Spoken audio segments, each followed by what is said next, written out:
حضرت صلی اللہ علیہ وسلم صحابہ کرام کے ساتھ سفر میں جا رہے تھے، تو ایک صحابہ نے ایک چڑیا تھی، اس کے بچے لے لیے، بچے لے کے چل پڑا۔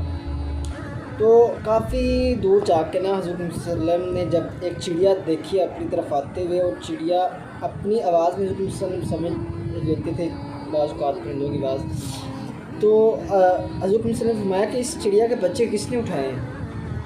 تو فلاں صحابہ کرام بولے کہ اے اللہ کے نبی میں نے اٹھائے ہیں۔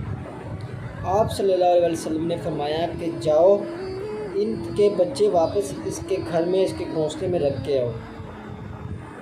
وہ تھے ہمارے حضور صلی اللہ علیہ وسلم، جو نہ صرف انسانوں سے بلکہ جانوروں کا بھی خیال رکھتے تھے کہ ان پہ ان کی طاقت سے زیادہ بوجھ مت ڈالو، جتنا تم ان کو کھلاتے ہو ان پر اتنا ہی بوجھ ڈالو، ان کی طاقت سے زیادہ بوجھ نہ ڈالو۔ اور آج ہم کیا کرتے ہیں؟ بے زبان پہ ظلم کرتے ہیں۔ یہ آپ کو تصویر میں دکھا رہا ہوں میں، اس پہ بیچارے کی حالت دیکھو کیا ہوئی ہے، طاقت سے زیادہ اس پہ وزن لاتا ہوا ہے۔ کیا آپ لوگ بخش جائیں گے؟ کیا ہم لوگ بخش جائیں گے؟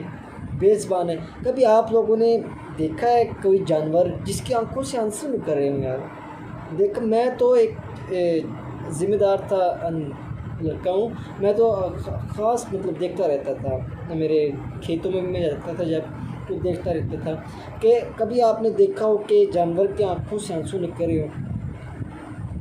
یار وہ کس کو بتاتے ہیں؟ میری بات سنیں، وہ اللہ پاک کو بتاتے ہیں، اور ان کی آہ و پکار سیدھی اللہ پاک کے پاس جاتی ہے۔ ہم لوگ کیا کرتے ہیں؟ کچھ بھی نہیں کرتے ہم لوگ، ان پہ بے تحاشا وزن ڈال کے اور پھر ان کو مارتے ہیں، ان کو مطلب پورا اپنا زور لگا کے کہتے ہیں کہ چلو چلو چلو۔ خدا را رحم کریں، اپنے پہ رحم کریں اور ان پہ بھی رحم کریں۔ اللہ پاک ان جانوروں کی جو آہ و پکار ہے وہ ڈائریکٹلی سنتا ہے۔ بے زبان، پلیز رحم کریں۔ جزاکم اللہ خیر و احسن الجزاء۔